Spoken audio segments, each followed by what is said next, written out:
I saw so many people making mistakes on it yesterday. Okay, and were you filming? Yeah. Am I on? Okay. Hey guys! Hey people! I'm not live. So scary. It's embarrassing. I should have went Facebook Live.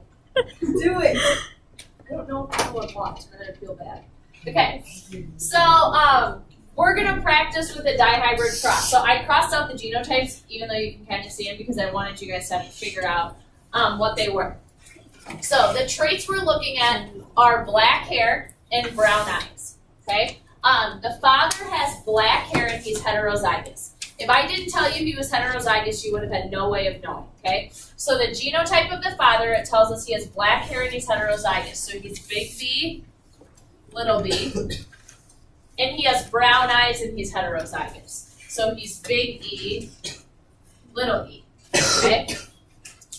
The mom, it says, has blonde hair and blue eyes. So she has both recessive traits. She could only have little letters, okay? So now I'm gonna get my box ready. So the only time you're ever going to do a 16-box Punnett square is when you're wondering about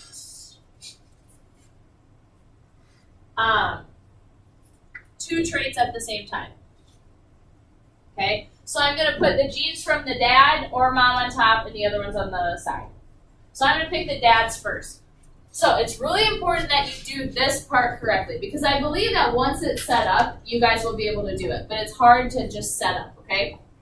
So based on the law of independent assortment, the father is going to give, because of independent assortment, this is inherited separately from this, okay? So the dad is going to give a big B 50% of the time and a little b 50% of the time, okay? So he's going to give a big B 50% of the time, 2 out of 4, and he's going to give a little b 2 out of 4 times. All right? So we need every possible combination here. So he's also going to give a big E 50% of the time. Now this is where people get confused. You can't put the capital E and the capital E first because that only gives us one combination. Okay? We would be missing the big E, little e combination. So he's going to give a big E 50% of the time and a little e 50% of the time. Okay? So we now have every combination that the dad could give up here. All right? The mom's is easy because she's got all little letters. 100% of the time she's giving a little b, and 100% of the time she's giving a little e. Okay? So then you would fill this out just how you would a normal Punnett square. So in this box, I have big B, little b, big E, little e. Big B, little b. I'm not going to talk as I do this because I think we know how to do this. Big B, little b, big E, little e.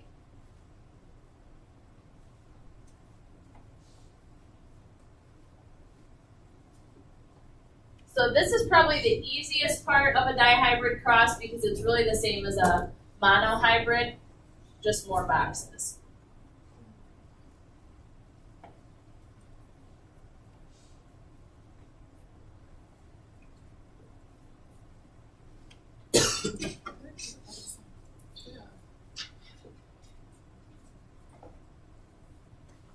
Okay, so what percent of the offspring will be totally heterozygous? So that means what percent of the offspring will be big B, little b, big E, little e? How many, Connor? 25%. All of these. 1, 2, 3, 4. So 25%. Okay? What is the phenotype ratio? Okay? So let me talk to you about what you do for a phenotype ratio. The first thing is both dominants. So the first thing is how many have black hair and brown eyes. Okay, so we're looking for both dominant traits. Okay, does this one have black hair and brown eyes? Yes. How about this one? Yep, this one? Yep, this one? Yes. Okay, so the only other ones that have black hair are these 3, 4. Do they have brown eyes? No. Okay, so 4 of them have black hair and brown eyes. Then you pick one dominant trait with one recessive. So I might say black hair and blue eyes, okay? Do these all have black hair and blue eyes? You'll notice it. These all have black hair because they have one capital letter and blue eyes, okay? So this would be for, now there's a pattern, okay? Brown or blonde hair with the dominant eyes would be 4, and then both recessive. So blue eyes and blonde hair would be 4. So what percentage of the offspring will have blonde hair and blue eyes? 4 out of 16, or 25%.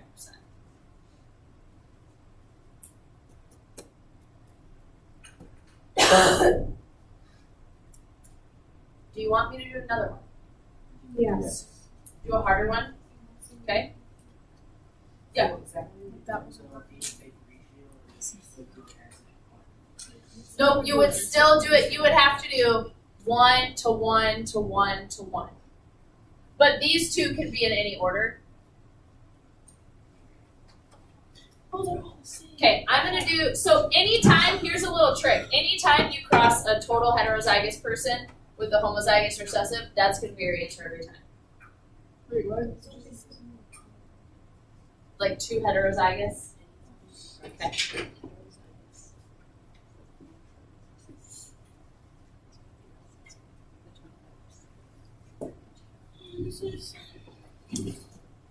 I will not ask you to do a genotype ratio on the test. What's that? Why is that? For 16 box Punnett square. Because it's a little bit, if we had more time I would, but we just don't.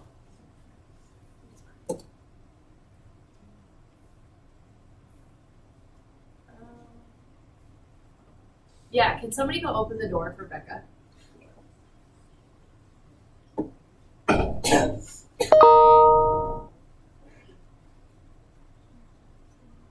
You're fine. Just go open that door. The other door? Outside? No, Outside.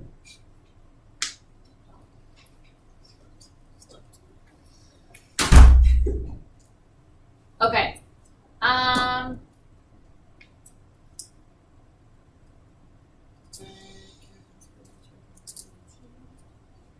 Completely dominant.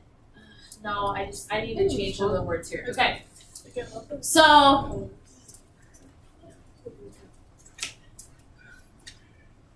I don't have an example of like the hard one that I want to do. So let's pretend yellow fruit and dwarf vines are recessive traits in tomatoes. Red fruit and tall vines are dominant. Complete a Punnett square and answer the questions for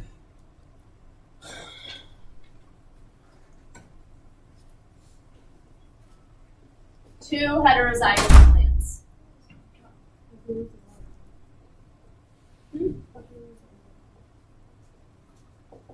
Okay, this is the hardest kind that you would have to do. All right. So, if they're heterozygous, let's say yellow fruit and dwarf vines are recessive, red fruit and tall vines. So let's say that R, capital R is red, capital T is tall. Okay. So 2 heterozygous plants. So that means each plant is big R, big T, little t, crossed with big R, big T, little t. Okay? You're going to set your boxes up the same way.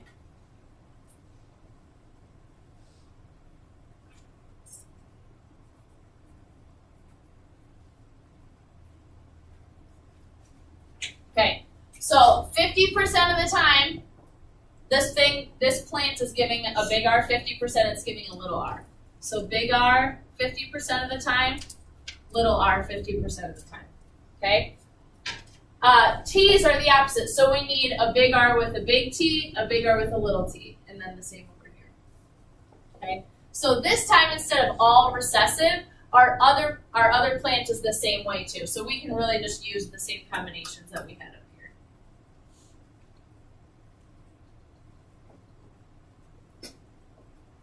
Okay, then we're going to fill out our Punnett square as we normally would. Big R, big T, big T. Big R, big T, little t.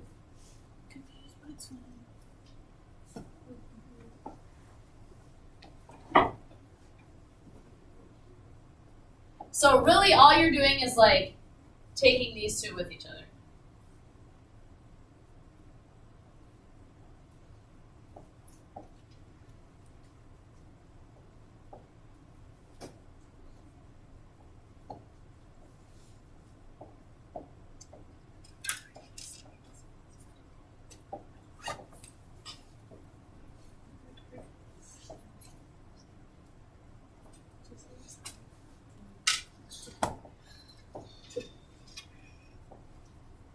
Okay, so all I'm going to ask us to do is find the phenotype ratio, okay? So first I want to know how many of them have both dominant traits. So how many are red and tall, okay? This one is red and tall because it has at least one capital letter. Red and tall, red and tall, red and tall, red and tall, red and tall, red and tall, red and tall, red and tall.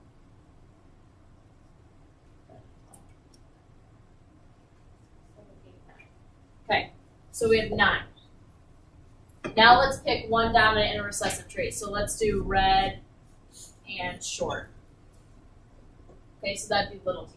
So this is big R with 2 little t, so red and short is 1, red and short, red and short. So there's 3. Now we'll do yellow and tall, the other combination. Yellow because it's 2 littles and a big is tall. Yellow and tall, yellow and tall. 3 and then 2 recessives. So yellow and short is 1. So every time you do a heterozygous one with a heterozygous one, your ratio is always going to be 9 to 3 to 3 to 1. And that's as hard as it gets for dihypertoxis. Okay, so what I'm going to do now is go through a learning map for you, basically of the unit. So I'll go through goal 1 and goal 2 separately. So if you want to follow along, you can, but I will not allow you to take a picture unless everybody is involved. Take a picture of what? You can take a picture of the notes after I take them, so you don't have to write as I write. Oh, okay. Okay?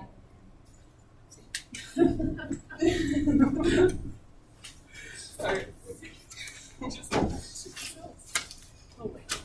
Okay, I know this is not super exciting, but I really am trying to get you just prepared for the test, okay?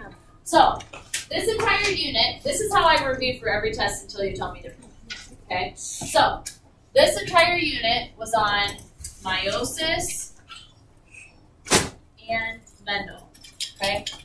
If you learn by writing things down, then do it. If you don't, then don't. Choose the that side. Am I gonna need a whole page for this? Are you gonna need a whole page for this? Are you gonna like do this? I'm gonna do lots of that. Okay? So 2 separate goals here. One was on meiosis. One was on Mendel. Okay? So meiosis, the biggest thing was you need to know the difference between a somatic cell and a gamete. So somatic cell is like a body cell. They're diploid. Okay? So if I ask you for an example here, you could say skin cell. Okay? A gamete is a sex cell. They're haploid. And an example of that would be like an egg or sperm. Okay? Big thing about meiosis is in round 1 of meiosis, we're splitting homologous pairs.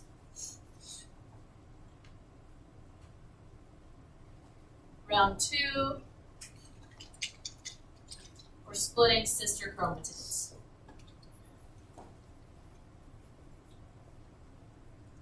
Fast. I'm going fast. Yeah. I know, that's because I have to keep ahead of you guys. Why?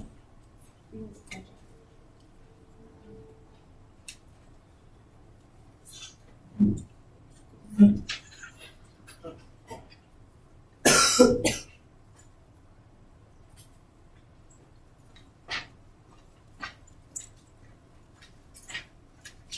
so we also kind of want to be able to compare meiosis to mitosis.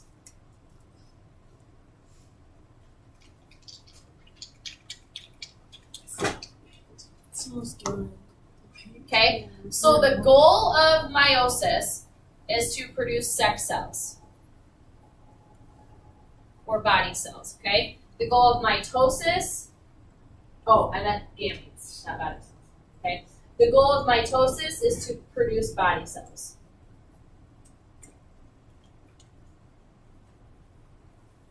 A few other differences is that meiosis has 2 rounds of division.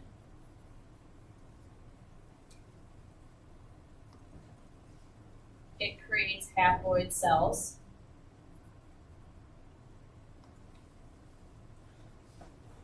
And mitosis only has 1 round of division. And it creates diploid cells.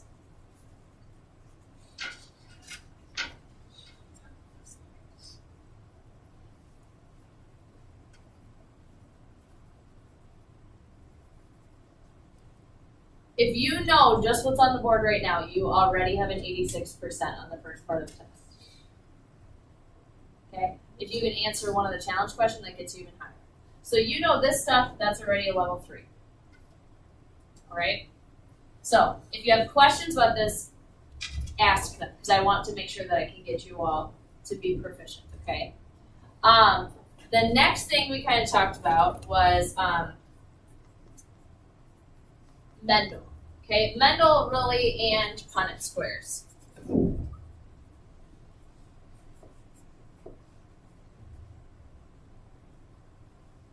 Okay, so I'm going to make Mendel's experiment really simple for you because you will have to just explain it on your test, okay? So the first thing he did, pick a trait, purple, tall, round, wrinkly, whatever. I like to use tall, okay? So as he took a purebred tall, and these were all P1, okay? And he took a purebred short. And he crossed them.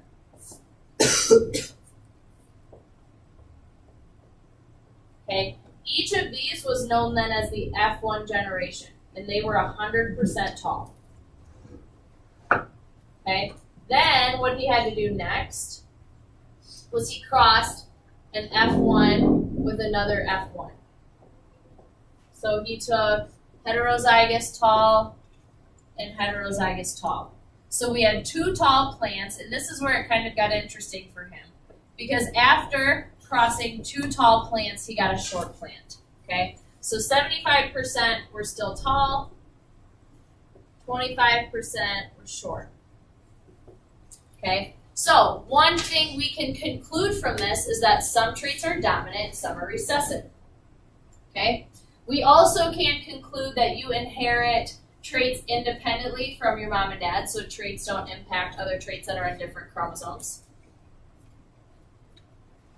And also that alleles are segregated. So that's basically the law of independent assortment is what we use to dihybrid cross. That 50% of the time those egg and sperm are going to have a big letter, 50% of the time they're going to have a little letter.